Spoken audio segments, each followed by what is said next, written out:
नमस्कार देवियों और सज्जनों, व्यालोक वाणी में आप सभी का एक बार फिर से स्वागत है। और आप हमारे साथ दूसरी चौखट में जिनको देख रहे हैं वो हैं डॉक्टर वीरेंद्र नाथ प्रसाद। आप पहले भी इनसे मुखातिब हो चुके हैं। सर जेएनयू में प्राचीन इतिहास के प्रोफेसर हैं, सेंटर फॉर हिस्टोरिक स्टडीज में जेएनयू में पढ़ाते हैं। और पिछली बार हमने इनसे मनुस्मृति पर बात की थी और वह पूरी एक सीरीज हमने कही थी कि हम चलाएंगे मनुस्मृति पर भी और समकालीन इतिहास के प्रश्नों पर भी।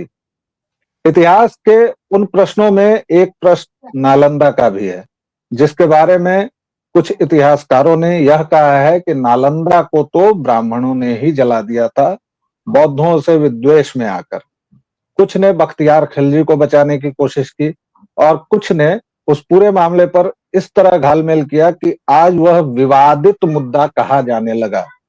लेकिन उस पूरे प्रकरण की सच्चाई क्या है, नालंदा में हुआ क्या था और उसके सोर्सेज क्या है, पूरी बात फ्रॉम द हॉर्सेज माउथ हम डॉक्टर वीरेंद्र नाथ प्रसाद से सुनेंगे। सर, बहुत बहुत स्वागत है आपका।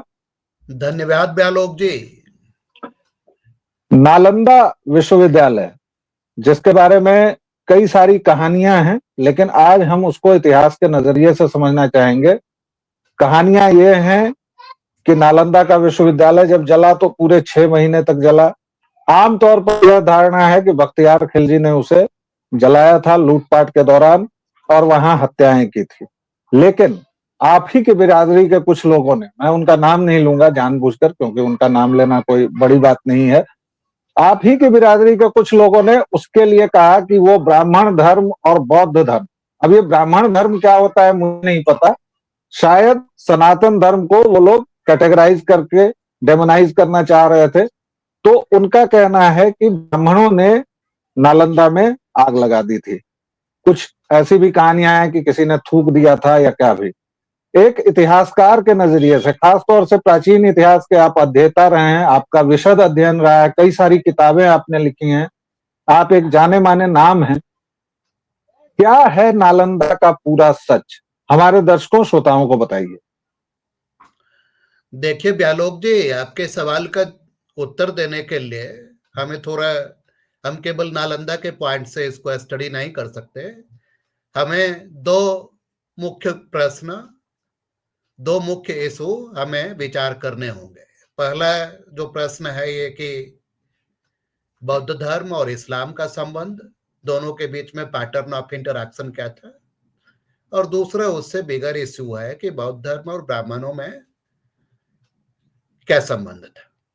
और तीसरा प्रोबेबली इन दोनों से बड़ा इश्यू है कि बौद्ध धर्म के अपने इंटरनल स्ट्रक्चर, आंतरिक संरचना में कुछ समस्या थी, जिसके कारण ये धर्म भारत में सरवाइव नहीं कर सका।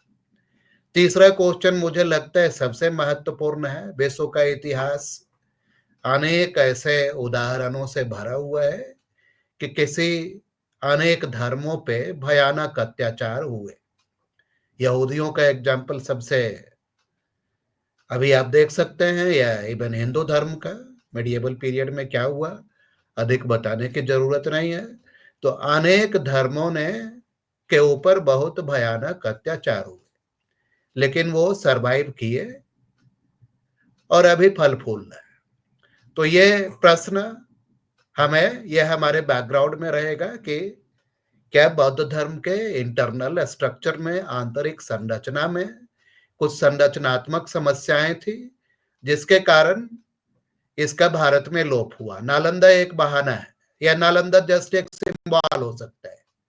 लोग बोलते हैं कि कुछ लोगों ने बौद्ध विहारों को जला दिया, नष्ट कर दिया, उसके कारण बौद्ध धर्म समाप्त हो गया। तो बड़ा क्वेश्चन ये है कि बौद्ध विहारों के जला देने से या नष्ट हो जाने से ये बौद्ध धर्म क्यों समाप्त हो गया। हिंदू धर्म तो हिंदू मंदिरों के नष्ट करने से समाप्त नहीं हुआ, या इवन जैन धर्म जैन मंदिरों के नष्ट करने से समाप्त नहीं हुआ। तो इसके बिगर क्वेश्चन ये है कि क्या इसके इंटरनल स्ट्रक्चर में कुछ प्रॉब्लम थी। इन तीनों सवालों का थोड़ा थोड़ा एक एक्सप्लोरेशन के बाद हम मुख्य सवाल पे लौटेंगे, नालंदा का अल्टीमेटली क्या हुआ।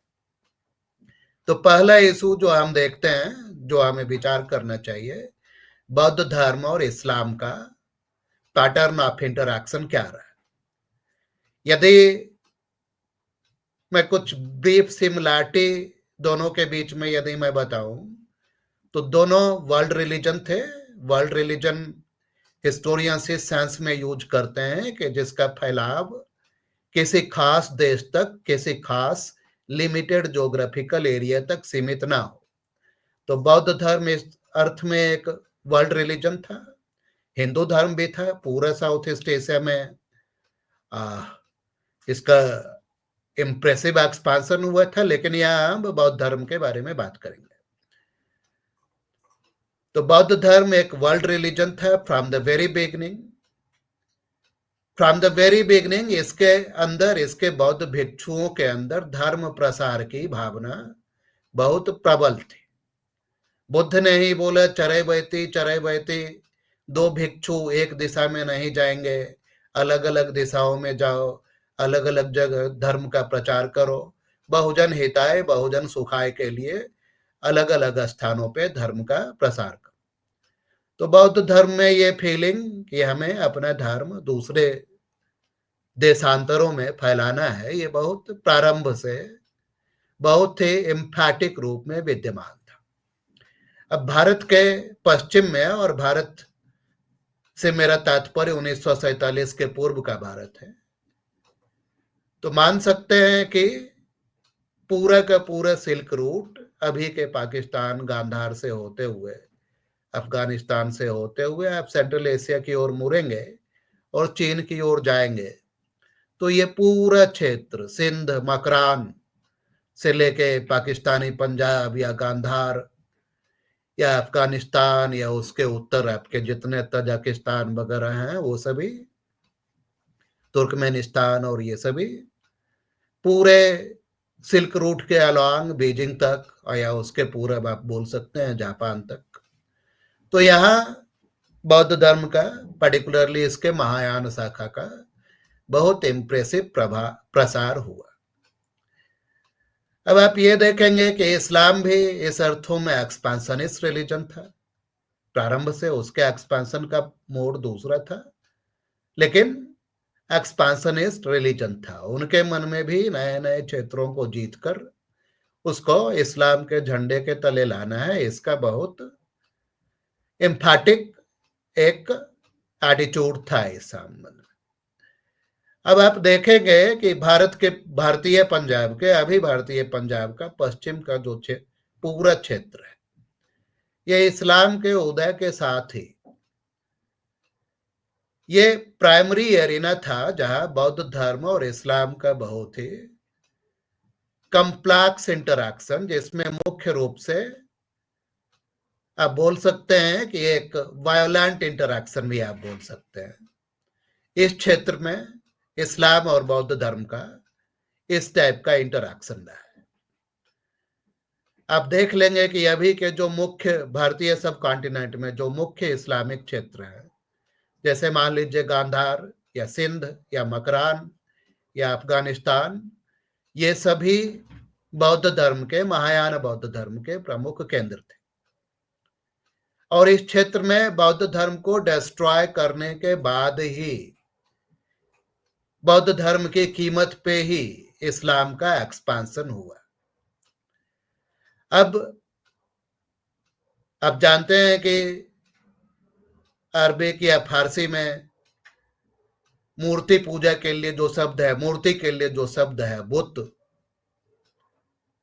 वो लगभग सभी मानते हैं कि बुद्ध शब्द का ही एक करप्ट फॉर्म है। तो यहाँ उनकी इतनी मूर्तियां तोड़ी गई हमलावरों के द्वारा या ऑक्युपायर्स के द्वारा कि उनके लिए मूर्ति का मतलब ही बुद्ध या बुत हो गया। सबसे आपका रिसेंट एग्जाम्पल ये बामियान वाला है। और ऐसा भी नहीं है कि बौद्ध उन्होंने इसको आसानी से स्वीकार कर लिया। इनफैक्ट आप ये मंगोल एम्पायर की हिस्ट्री देखेंगे तो जिस समय भारत में बौद्ध विहारों को जलाया जा रहा था, नष्ट किया जा रहा था तुर्कों के द्वारा, उसी लगभग उसी समय में मंगोल, जो आप मान सकते हैं कि वज्रयान बुद्धिज्म और अपने लोकल शामनिज्म का एक कुछ मिक्सचर फॉलो करते थे।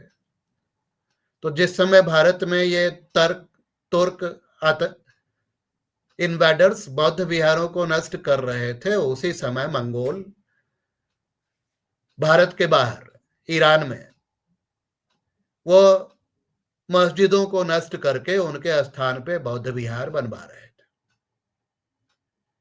तो इन दोनों रिलीजन के बीच में एक बड़ा ही कन्फ्रंटेशनल रिलेशनशिप रहा है।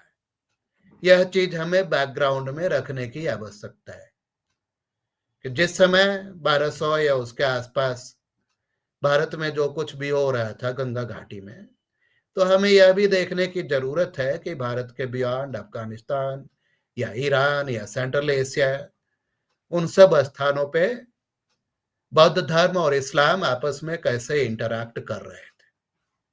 अभी भी आप यदि मीन्स सबसे रिसेंट एग्जाम्पल ही देखें, बर्मा का ही हाल देख लीजिए, अराकान क्षेत्र का, वहां के बौद्धों और रोहिंग्या मुस्लिम्स में किस टाइप का कन्फ्रंटेशन चल रहा है, यह हमें बताने की जरूरत नहीं है। तो ये चीज हमें बैकग्राउंड में रखने की जरूरत है कि बौद्ध धर्म और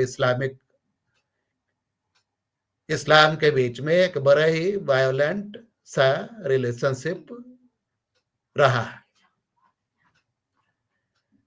और ये रिलेशनशिप भारत में प्ले आउट नहीं कर रहा होगा, यह मानने का कोई कारण नहीं। अब दूसरा क्वेश्चन आते हैं बौद्ध धर्म और ब्राह्मणों के बीच में संबंध।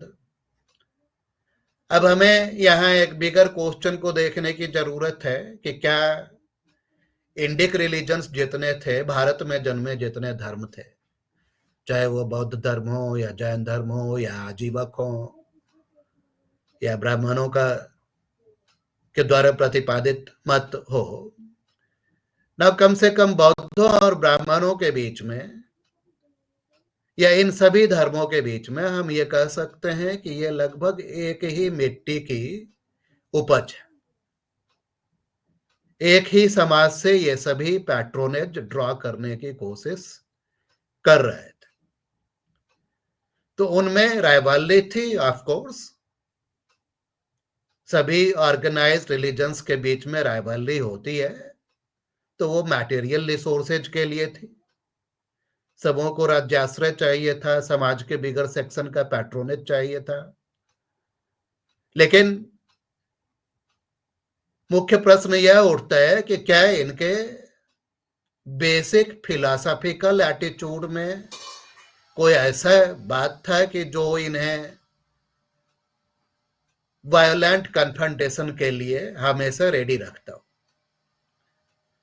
दूसरा इशू ये है कि आप मान लें कि किसी भी धर्म के, मैं एक शब्द यूज करूंगा, रिलीजियस स्पेशलिस्ट, जैसे बौद्ध धर्म में बौद्ध भिक्षु उनके स्पेशलिस्ट हुए, या जैन धर्म में जैन भिक्षु या भिक्षु ने उनके स्पेशलिस्ट हुए, या ब्राह्मणों में उनका पुरोहित वर्ग एक रिलीजियस स्पेशलिस्ट हुआ। तो हम किसी भी भारत में पर्टिकुलरली यदि ये देखते हैं, ये इंटर रिलीजियस इक्वेशंस की स्टडी करना चाहते हैं, तो हमें इसको दो डायमेंशंस पे देखना पड़ेगा।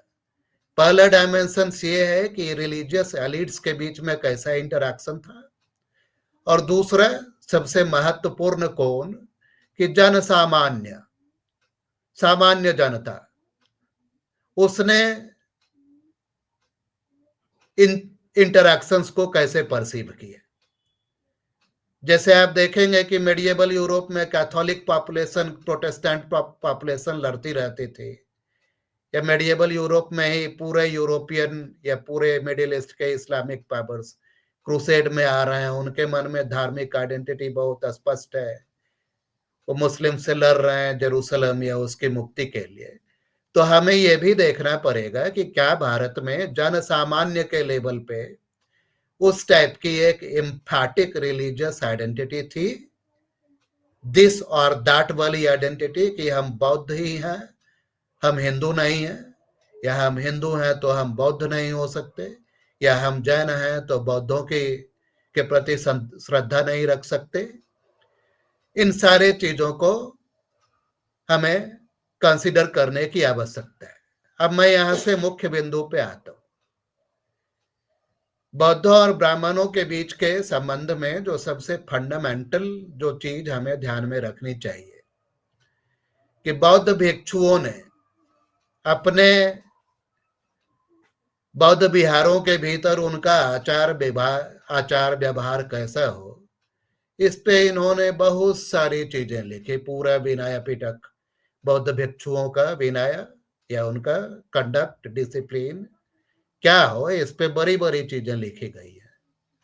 लेकिन आप भारत में बौद्ध धर्म के इतिहास में मान लें आप 600 ईस्वी से 600 ईस्वी पूर्व से 1200 या उसके बियॉन्ड भी आप देखेंगे तो पूरे भारत में बौद्ध भिक्षुओं ने कभी इस बात की चिंता नहीं की कि उनके जो नॉन मोनास्टिक सपोर्टर्स हैं, वैसी जनता जो बुद्ध में श्रद्धा रखती है या तारा या इस टाइप के उन बौद्ध देवी देवताओं में श्रद्धा रखती है, पूजा करती है, लेकिन उसके अलावा भी सोसाइटी की एक बेसिक जरूरत होती है, सोशियोलॉजिस्ट जिसे राइट्स डी पैसेज बोलते हैं, लाइफ साइकिल रिचुअल्स। जैसे आप हिंदू धर्म में आप जानते हैं कि आप गर्भ में आए उसी समय गर्भाधान संस्कार होगा, जन्म के समय संस्कार होगा, नामकरण संस्कार होगा, विद्यारंभ संस्कार होगा, फिर विवाह भी एक संस्कार है। तो आपके गर्भ धारण से लेके आपके श्राद्ध तक पूरे लाइफ में अनेक रिचुअल्स होते हैं, लाइफ साइकिल रिचुअल्स। उनको कौन कंडक्ट करेगा? जो जनता बौद्ध धर्म में या बुद्ध में, तारा में, बौद्ध भिक्षुओं में आस्था रखती है, पूजनीय मानती है, उनके ये day to day ritual needs की पूर्ति कौन करेगा? इस मामले में बौद्ध भिक्षु बिल्कुल लापरवाह रहे प्रारंभ से। इनफैक्ट बुद्ध का जब देहांत हुआ और उनका अंतिम संस्कार वो भी एक ब्राह्मण ने करवाया, उसके बाद से भी भारत में बौद्ध भिक्षुओं ने कभी इस बात पे ध्यान ही नहीं दिया कि जो जनता हमारे बौद्ध विहारों में आती है, बौद्ध मंदिरों में आती है, जो हमें मटेरियल अनुदान देती है, जो पिलग्रिमेज पे आती है, यदि उनके बेटे का विवाह करवाना है तो कौन करवाएगा? उसके लिए कोड क्या होगा? उसमें कौन से मंत्र पढ़े जाएंगे? या किसी की मृत्यु हो गई, उसका श्राद्ध कौन करवाएगा? या बच्चे का विद्यारंभ करवाना है, ये कौन करवाएगा? तो जैन भिक्षु थे इस मामले में बहुत कॉन्शियस थे। उन्होंने प्रारंभ से लेके अंत तक, और ये मैं अपनी बात नहीं बोल रहा हूं, एक बड़े बौद्ध विद्वान मॉडर्न हिस्टोरियन पद्मनाभ जैनी, उनका एक बहुत ही इंटरेस्टिंग पेपर है, रिसर्च आर्टिकल है, the decline of Buddhism and survival of Jainism in India. तो उसमें उन्होंने इस बात को रेखांकित किया है कि प्रारंभ से लेके अंत तक बौद्ध भिक्षुओं ने सोसाइटी के इस नीड की ओर ध्यान ही नहीं दिया। अब इसका रैमिफिकेशंस क्या था कि कोई ऐसा जनसामान्य तैयार नहीं हो पाया जिसकी एक्सक्लूसिव बुद्धिस्ट आइडेंटिटी हो। वह बौद्ध धर्म में श्रद्धा रखेगा, बुद्ध में श्रद्धा रखेगा, भिक्षुओं में श्रद्धा रखेगा, बहुत सारे बौद्ध महाविहारों को अनुदान देगा, तीर्थ यात्रा पे जाएगा बौद्ध स्थलों के भ्रमण के लिए, लेकिन डेली नीड्स में, डेली रिचुअल नीड्स के लिए वह फिर से लौट के ब्राह्मणों के पास आएगा और पंडित जी को केवल दक्षिणा मिलनी चाहिए, वो किसी का भी। आपको जी, आपको बीच में रोक रहा हूं मैं इसलिए क्योंकि एक बीच में मैं ये क्षेपक दर्शकों के लिए डालना चाह रहा हूं कि बुद्ध को दशावतार में भी गिना जाता है। ब्राह्मणों का और बौद्धों का आपने संबंध बना दिया। हमारी जो पिछली बात हुई थी उसमें आपने बताया था कि ब्राह्मणों का अगर वैसा ही स्थान रहता या एकदम वो शीर्षस्थ ही रहते, तो बहुतेरे राजा जो जिन जिन जातियों के आपने बताए थे हमारी पिछली बातचीत में, वो नहीं हो पाते। तो भारत का जो समाज था वो बहुत डायनामिक था, बहुत गतिशील था। आपने जो 3 पॉइंट बताए थे उसमें एक आपने बौद्धों का और मुसलमानों का जो संबंध था वो बता दिया। अच्छा, ये दोनों ही जो मत हैं, एक पैगंबर और एक किताब पर आधारित हैं। जैसे बुद्ध को मानने वाले बौद्ध कहलाए, मोहम्मद को मानने वाले मोहम्मदवादी या मोहम्मदन कहलाना चाहिए, लेकिन अब वो खुद को मुसलमान कहते हैं। इस्लाम बीच में कैसे आया, कहां से आया, वो एक अलग शब्द है। तो और उसी तरह महावीर जिनके श्रमणों की आपने बात की, जो बौद्ध भिक्षुओं की तरह जैन श्रमण जो होते हैं, उनकी भी बात आपने बताई। अब थोड़ा आप हमें उधर ले चलिए कि ये जो आपकी बिरादरी के लोगों ने ये जो प्रपंच फैलाया हुआ है, उसके बारे में आप क्या कहते हैं, और वो क्या पूरी मैं उस घटना, सवाल पे पूरा भी ये जो आऊंगा, था मैं उस जी। सवाल पे भी आऊंगा। अब फिर से मैं थोड़ा सा और समय दें। अब दूसरा प्रश्न, ये समाज की ये दशा थी कि उसके राइट्स डी पैसेज की नीड्स बौद्ध भिक्षु पूरा नहीं कर पा रहे थे या करना नहीं चाहते थे। अब बौद्ध विहारों के भीतर भी बुद्ध के समय के से ही लेके भारत में बौद्ध धर्म के लोप तक बहुत सारे इतिहासकारों ने इसका एनालिसिस किया है कि ब्राह्मणों का क्या स्थान था। अब उमा चक्रवर्ती सबसे सेलिब्रेटेड स्कॉलर हैं अर्ली बुद्धिज्म के, तो उन्होंने इस बात की स्टडी की कि बुद्ध के समय का जो भिक्षु संघ था उसमें अधिकांश जो उनके फाइंडिंग है कि उसमें सबसे न्यूमेरिकली सबसे डोमिनेंट ग्रुप वो थे जो ब्राह्मण, जो बौद्ध भिक्षु बने। बुद्ध के समय में भी वही सबसे ज्यादा संख्या में थे। और इनफैक्ट बुद्ध के बाद भी आप देखेंगे कि बौद्ध धर्म के लोप तक भारतीय बौद्ध भिक्षु संघ में ब्राह्मण भिक्षुओं का बहुत ही सेलिब्रेटेड स्थान है। एक से एक महान दार्शनिक, एक से एक महान भिक्षु, जिन्होंने न केवल भारत में बल्कि भारत के बाहर भी बौद्ध धर्म को ले गए, उनमें से बहुत सारे एक प्रभावी संख्या में ब्राह्मण ही थे। या इवन आप मॉडर्न भारत की बात कर लें, अब उत्तरी भारत में बौद्ध रिवाइवल के सबसे प्रतीक कौन माने जाते हैं? बड़े प्रतीक राहुल सांकृत्यायन। अब वो बलिया पूर्वी उत्तर प्रदेश के एक पांडे थे। तो एक ये थ्योरी चलाना है कि बौद्ध धर्म और ब्राह्मणों के बीच में बहुत ही शत्रुतापूर्ण संबंध रहा है। इतना रहा है कि ब्राह्मणों ने इस विहार को जला दिया या उस बौद्ध महाविहार को जला दिया। ये मुझे थोड़ा भ्रामक बात लगती है। इनफैक्ट आप नालंदा के आसपास के कुर्कीहार एक जगह स्थान है, गया और नालंदा के बीच में बड़ा बौद्ध केंद्र था। तो वहां से अनेक इंस्क्राइब्ड स्कल्पचर्स मिले हैं। अब उसमें एक मूर्ति का दान एक बौद्ध भिक्षु सुन कर रहा है। वो प्राउडली रिकॉर्ड करता है कि वो कांचीपुरम, तमिलनाडु, मद्रास के दक्षिण में या उसके आसपास, वहां एक ब्राह्मण थे नरसिंह चतुर्वेदी। वो एक बौद्ध भिक्षु के प्रभाव में आके बौद्ध बन गए और वेद वेदांग में उनका परिवार बिल्कुल परिपूर्ण था। और वहां से आके ये कुर्कीहार आ रहे हैं मगध में पिलग्रिमेज पे।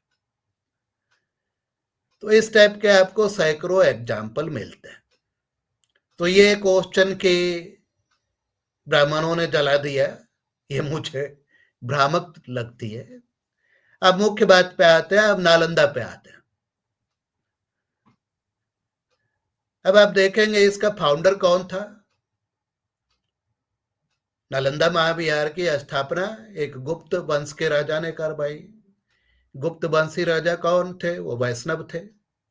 अपने इंस्क्रिप्शंस में उन्होंने प्राउडली परम वैष्णव की उपाधि धारण विरोध धारण की है। या उसके बाद गुप्त वंशों के बाद गुप्त वंश के बाद देख ले इनके पैटर्न कौन थे।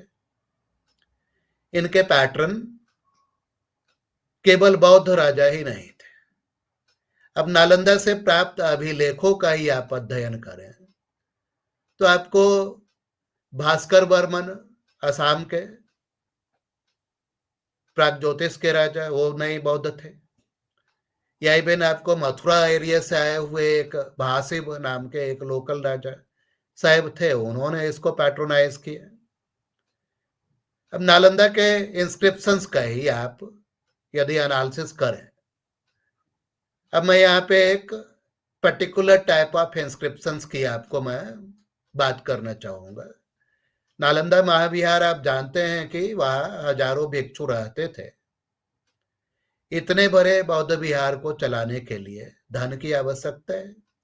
वो धन कहाँ से आएगा? तो इसको भूमि का अनुदान मिला नालंदा महाविहार को। अनेक ग्राम अनुदान मिले, उनका राजस्व नालंदा महाविहार को मिलता था। अब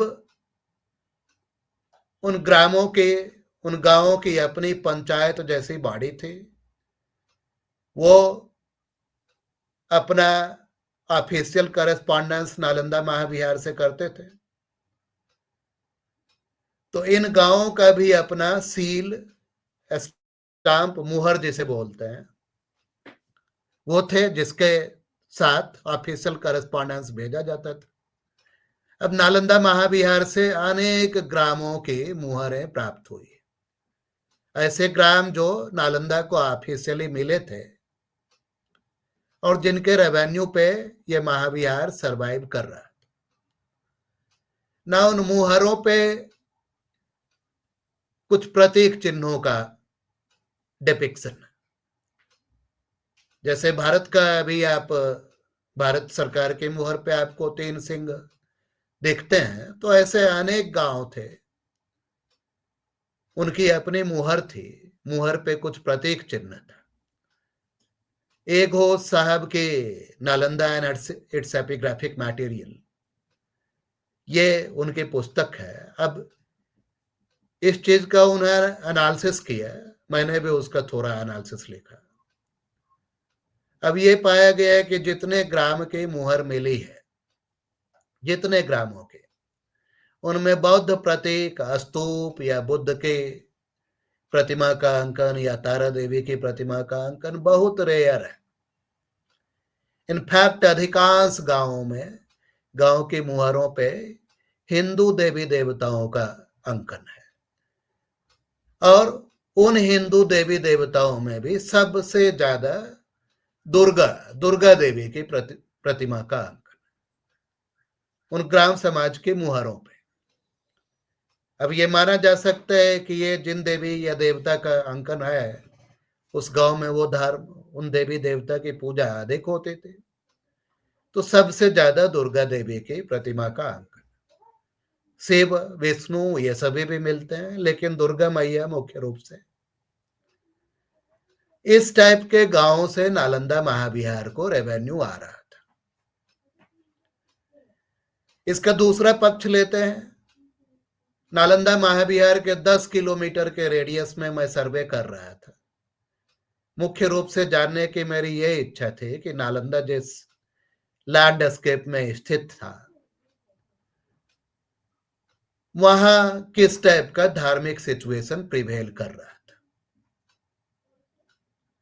अब एवरी सिंगल विलेज जहां से किसी टाइप का आर्कियोलॉजिकल मटेरियल मिला, किसी टाइप की मूर्तियां मिली, वहां उमा महेश्वर की प्रतिमा आपको अवश्य रूप में मिलेगी।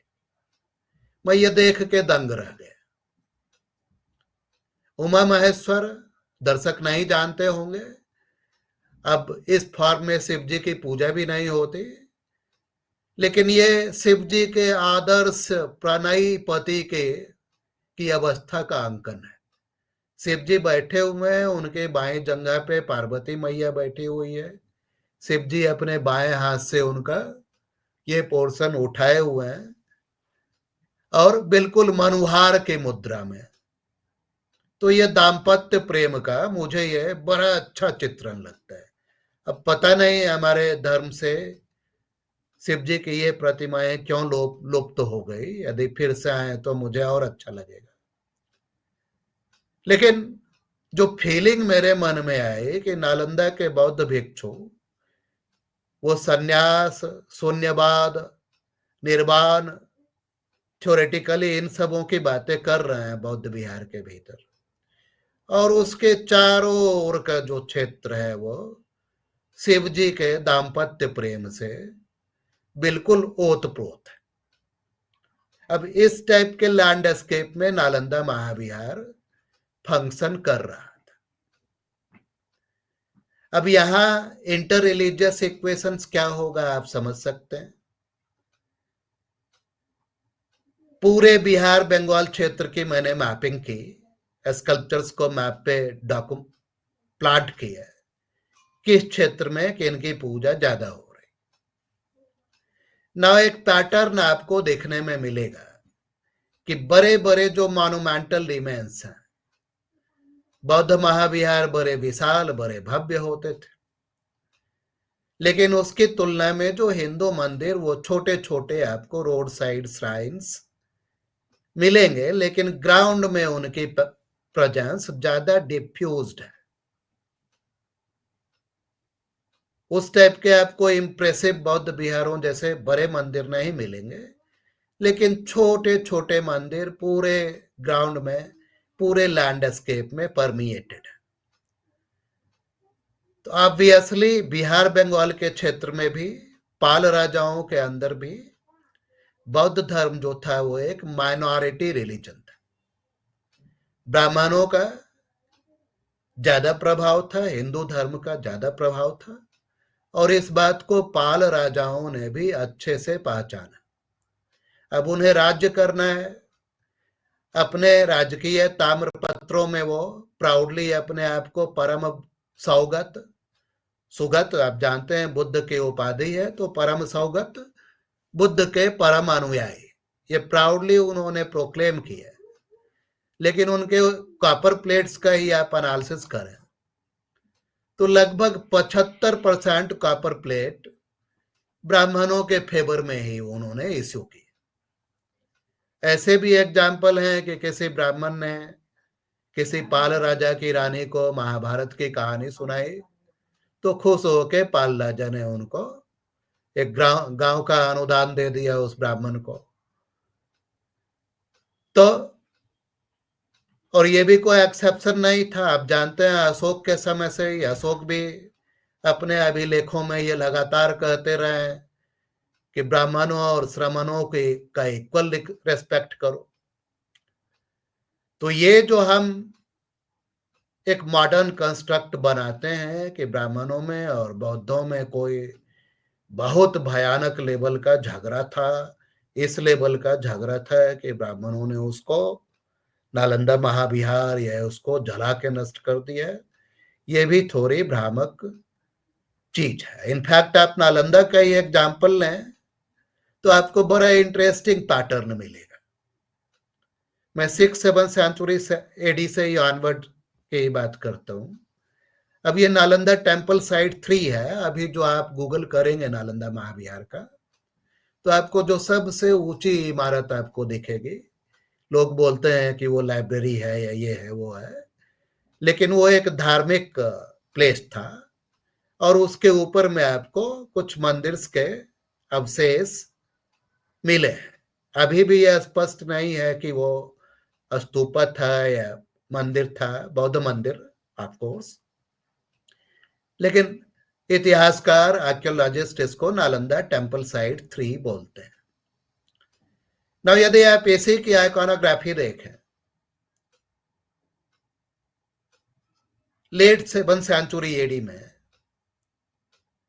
अब इसके बेसमेंट में आपको दीपंकर जातक का चित्रण मिलता है। दीपंकर जातक क्या है, उसकी कहानी क्या है।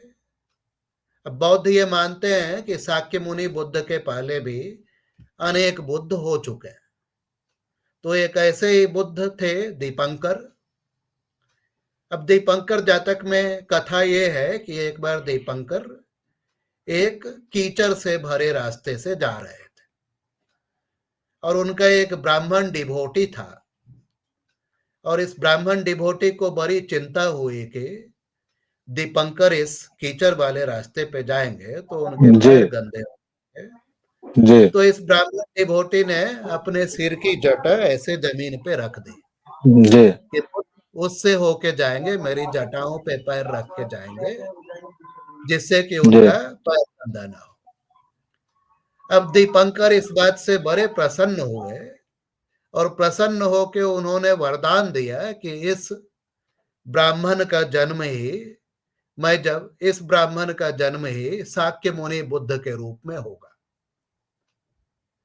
अब इसका भित्ति चित्र वाल पे ये बना हुआ है कि ऐसे ब्राह्मण जटा करके रखे हुए हैं, दीपंकर उस पे पैर पे रख के गए हैं और वरदान दिया है कि इस ब्राह्मण का जन्म शाक्य मुनि बुद्ध के रूप में होगा। तो आप यदि देखेंगे तो इस टाइप की परसुएसिव आर्गुमेंट रायबाली थी ब्राह्मणों और बौद्धों में। लेकिन ये भी हमने देखा कि बौद्ध भिक्षु संघ में ब्राह्मणों का बहुत डोमिनेंट स्टेटस रहा है प्रारंभ से। और उसके थोड़ा सा बाद आए दीपंकर जातक के अंकन के बाद की शताब्दी में नालंदा टेम्पल साइट 3 में ही अब वहां से एक नागराज की बड़ी प्रतिमा मिली है 6 या 7 फन वाले। और जितने आर्कियोलॉजिस्ट जिन्होंने इसका स्टडी किया है वो ये मानते हैं कि नालंदा टेम्पल साइट 3 का ट्यूटेलरी डेटी संरक्षक देवता यही नागराज थे। बौद्ध धर्म में भी नाग पूजा का बहुत प्रमुख स्थान रहा है। अब इस ट्यूटेलरी डेटी संरक्षक देवता की स्थापना किसने करवाई? अब उसी मूर्ति पे एक अभिलेख खुदा हुआ है कि इसकी स्थापना एक परम महायान अनुयायी महायान का एक फोरमोस्ट फॉलोवर भट्ट, मैं उसका नाम भट्ट माणिक्य। भट्ट आप जानते हैं ब्राह्मणों की उपाधि रही है जी। तो एक ब्राह्मण जो महायान के अनुयायी थे उनको ये ऑनर दिया गया है या उन्होंने इस बात का इनिशिएटिव लिया कि नालंदा टेम्पल साइट 3 जो उसके रिलीजियस पिलग्रिमेज का मुख्य न्यूक्लियस था जी उसके ट्यूटेलरी डेटे की स्थापना एक जी ब्राह्मण महायान अनुयायी ने करवाई। अब सर हम अपने अंतिम चरण की ओर बढ़ेंगे क्योंकि आप जिस विस्तार से बता रहे हैं और दर्शक जाहिर तौर पर इसको बहुत गंभीर दर्शक देखेंगे और गंभीरता से ही इसको समझने की कोशिश करेंगे। लेकिन मुख्य सवाल जो हमारा था, चूंकि हमारे पास समय की एक सीमा होती है, तो मुख्य सवाल जो ये था, नालंदा को किसने तोड़ा, किसने जलाया? सीधी सी बात, सीधा सवाल।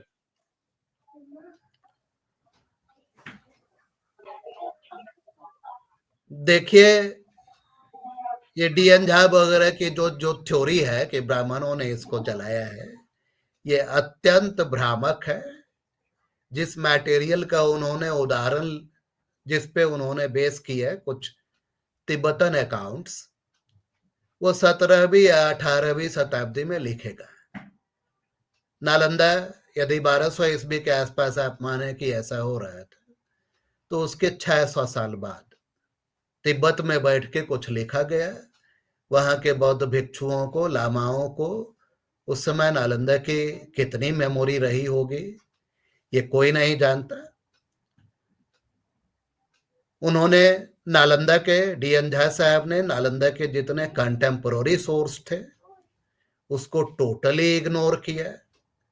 अब कंटेम्पोररी सोर्स क्या है? जैसे आप एक और बौद्ध भिक्षु तारानाथ नहीं, धर्म स्वामी, अब ये 1240 के आसपास तिरहुत होते हुए गंगा पार करके मगधार है।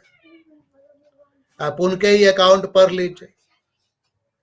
अब उसमें उन्होंने लिखा है कि ये नालंदा में एक बौद्धाचार्य थे और उनका एक ब्राह्मण अनुयायी था, जय स्वामिन या कुछ नाम था, और ये लोग बिल्कुल सहम के रहते थे कि कभी भी नालंदा पे तुर्कों के द्वारा अटैक हो सकता है।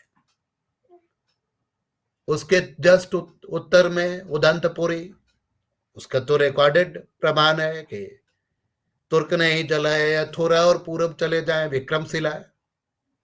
अब वहां का जो आर्कियोलॉजिकल एक्सकवेशन हुआ है एएसआई के द्वारा, उसकी रिपोर्ट पब्लिश है आर्कियोलॉजिकल सर्वे ऑफ इंडिया के द्वारा, तो उसमें ये क्लियर कट लिखा हुआ है कि बिल्कुल डिटरमाइंड तरीके से तुर्क हमलावरों ने इसको वैंडलाइज किया, इतने बुरी तरीके से जलाया कि लगभग 3 या 4 मीटर ऊंची राख की परत जलाने की उसके साइड पे अभी भी विद्यमान है। तो ये क्वेश्चन कि ब्राह्मणों ने इसको जलाया, इसके कारण नष्ट हो गया, ये मुझे भ्रामक लगता है। इसके अलावा भी बात यह है कि नालंदा का एक दिन में डिक्लाइन नहीं हुआ। इनफैक्ट कोरिया में एक स्तूप मिला है जो एक भारतीय बौद्ध भिक्षु ध्यानभद्र, उनके मेमोरी में बनवाया गया, उस पे एक इंस्क्रिप्शन इंस्क्राइब्ड है। आपकी आवाज नहीं आ रही है सर। मैं थोड़ा पॉलिटिकल और हिस्टोरिकल क्वेश्चन पूछ रहा हूं। बख्तियार खिलजी को फ्री पैसेज देने का, चरित्र प्रमाण पत्र देने का आपके जो बिरादरी के लोग हैं, इसके पीछे उनकी क्या वजह है? इससे क्या मिल गया उनको? क्योंकि बख्तियार खिलजी ने तो जलाया, ये सीधी सी बात है। आप जिस तिब्बती पुस्तक को बता रहे हैं, जिस पर आपने जिनका नाम लिया है साहब का, वो साहब जिस थियरी पर बताते हैं, उसमें तो ये भी कहानी है कि 2 लोग गए और क्या थूक दिया, तो उन्होंने मंत्र पढ़ दिया तो जल गई और क्या क्या हो गया। अब ऐसी बकवास बातों पर कोई इतिहासकार अपनी पूरी थियरी दे देता है और पूरी बातचीत बता देता है, तो फिर आप लोगों का प्राइमरी सोर्सेज का कहां गया? जिनको संस्कृत का ज्ञान नहीं है वो प्राचीन इतिहास के बनते हैं। खैर, वो हम अगले विषय में बात करेंगे।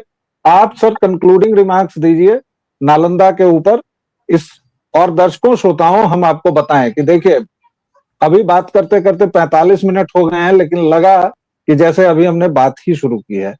दरअसल इतिहास की गलियां इतनी पेचीदा हैं, इतना भ्रामक, इतना अशुद्ध और इतना अव्यावहारिक तरीके से लिखा गया है कि उसके बारे में पूरी जड़ साफ करने में, शैवाल हटाने में, ताकि स्वच्छ पानी दिखे, बहुत बात करनी होगी, कई सारी सीरीज करनी होगी। सर जब जब हमें समय देंगे हम आएंगे, लेकिन फिलहाल ये सच जान लीजिए कि ये जितनी भी तरह की थ्योरीज आपको बताई गई हैं, ये सब की सब मनगढ़ंत हैं, और सर ने किस तरह शुरू से लेकर अभी तक का आपको एक एक सिलसिला बताया है, उस पर भी ध्यान दीजिएगा। सर आपके कंक्लूडिंग रिमार्क्स प्लीज। देखिए, केवल नालंदा को पिन पॉइंट करने की आवश्यकता नहीं है, हमें बड़े क्वेश्चन के पर्सपेक्टिव में इस क्वेश्चन को देखना होगा। बड़ा क्वेश्चन ये है कि क्या बौद्ध धर्म और ब्राह्मणों के बीच में कोई ऐसा डॉक्ट्रिनल फंडामेंटल कॉन्फ्लिक्ट था जिसके कारण ये सब चीजें करने की जरूरत हो? यदि ऐसा कोई डिफरेंस था भी, तो क्या उसका रिसोल्यूशन एक वायोलेंट कन्फ्रंटेशन में ही होगा? तो भारतीय धर्मों में इस टाइप की चीजें एक्सेप्शन है। कॉन्फ्लिक्ट होते थे, लेकिन ये केवल बौद्धों और ब्राह्मणों के बीच में ही नहीं था, इवन शैव और वैष्णवों के बीच में जितना झगड़ा हुआ है वो भी जग जाहिर है। तो इसको हमें धार्मिक नजरिए से नहीं देखना चाहिए, इसके एक long term history, long term background, ये सब चीजें देखनी चाहिए। नालंदा पे आते हैं। मुझे लगता है कि नालंदा के डिक्लाइन का बेसिक कारण यह है कि आप उतने हजारों बौद्ध भिक्षुओं को का जो निवास स्थान है उसको चलाने के लिए आपको रिसोर्सेज का एक सस्टेन्ड फ्लो चाहिए, जो कि नॉर्थ बिहार पे इस्लामिक रूल एस्टैब्लिश होने के बाद डिसरप्ट हो गए। धीरे धीरे इसका डिक्लाइन नालंदा का या इस टाइप के जो और बौद्ध विहार थे उनका हुआ। इनफैक्ट मैंने इनकी स्टडी की तो ये पाया कि बहुत सारे बौद्ध विहार इवन पाल काल के अंत में आते आते ही उजड़ चुके थे। उस समय कोई न तो मतलब ब्राह्मणों से ऐसे झगड़े का प्रमाण मिलता है, ना तुर्क आक्रमण भी नहीं शुरू हुआ था उस एरिया पे उस समय। तो हमें बौद्ध धर्म में कुछ इंटरनल इश्यूज थे, उसको भी हमें एड्रेस करने की जरूरत है जब हम बुद्ध धर्म के डिक्लाइन की बात करते हैं। नालंदा मुझे लगता है प्राइम कारण रहा होगा। यदि अटैक किया भी जिस किसी ने किया तो उसके बाद ये लोप क्यों हो गया, डिक्लाइन क्यों हो गया? जैन मंदिर भी तोड़े गए, हिंदू मंदिर भी तोड़े गए, ना तो जैन धर्म लुप्त हुआ ना हिंदू धर्म लुप्त हुआ, क्योंकि उनके सर्वाइवल का मैकेनिज्म दूसरा था, उनके रिलीजन का स्ट्रक्चर दूसरा था। अब आपके अंतिम सवाल कि बख्तियार खिलजी या इस टाइप के, मैं नाम नहीं लूंगा, लेकिन टर्क इन्वेडर्स को एक सेफ पैसेज देने की डीएन झा को इकलौते एग्जाम्पल नहीं है, बहुत सारे लोग हैं। सबसे सेलिब्रेटेड स्कॉलर इस मामले में आप मान सकते हैं रिचर्ड हीटन ही है, अमेरिकन स्कॉलर, जिन्होंने पूरे बांग्लादेश के इस्लामाइजेशन पे ऐसी थ्योरी दी है कि आप सर पीट लेंगे। उनका कहना है कि ईस्ट बंगाल में इस्लामिक रूल एस्टैब्लिश होने से पहले लोगों को प्लाव एग्रीकल्चर नहीं आता था, हल से कैसे खेती करें ये नहीं आता था। इस्लामिक रूल एस्टैब्लिश हुआ, सूफी गए, वहां उन्होंने प्लाव एग्रीकल्चर लोगों को सिखाया, तो वो हायर सिविलाइजेशन को रिप्रेजेंट करते थे। इसके कारण लोग उनके प्रभाव में पीसफुली इस्लाम का पैसन हुआ। तो इस पर बात करेंगे सर। ऐसे ये सर पीटने वाली थ्योरी आपको मिलती है, अभी ये क्या कर सकते हैं? ये अगला अगला जब भी आप समय देंगे तो मैं एक विषय इस पर रखना चाहूंगा कि इतिहास में जो ऐसी महान हास्यास्पद थियरीज हैं, वैसी तीन चार थियरीज को लेकर कि भारतीय इतिहास के साथ किस तरह का छल किया गया है, किस तरह का प्रपंच किया गया है। केवल दशकों बंगाल के सोचता बारे हूँ में ही नहीं, केवल बंगाल के बारे में नहीं, पश्चिमी पंजाब के बारे में भी उनकी यही थ्योरी है। हम लोग उस सब पर बात करेंगे सर। और दर्शकों श्रोताओं, देखिए कि ये थोड़ा सा बड़ा वीडियो है, लेकिन आप देखिए कि ये बहुत ही गंभीर विषय है। और खास तौर सर अकादमिक रुचि के जो लोग हैं उनके लिए ये बहुत जरूरी विषय है, क्योंकि आप जेएनयू की कक्षा में 1 घंटे में जो पाएंगे वो, या 1 घंटे में नहीं, एक पूरे सत्र में जो पाएंगे वो मैंने सर से यहाँ आपके लिए 1 घंटे में परोस दिया है। तो दर्शकों श्रोताओं, व्यालोक वाणी को अपना स्नेह और प्रेम बनाए रखें, लाइक शेयर और सब्सक्राइब कीजिए। हम आपके लिए इसी तरह के विशेषज्ञों को लाते रहेंगे। सर आपका बहुत बहुत धन्यवाद, आपने हमें समय दिया। धन्यवाद। जय सिया राम। धन्यवाद। जय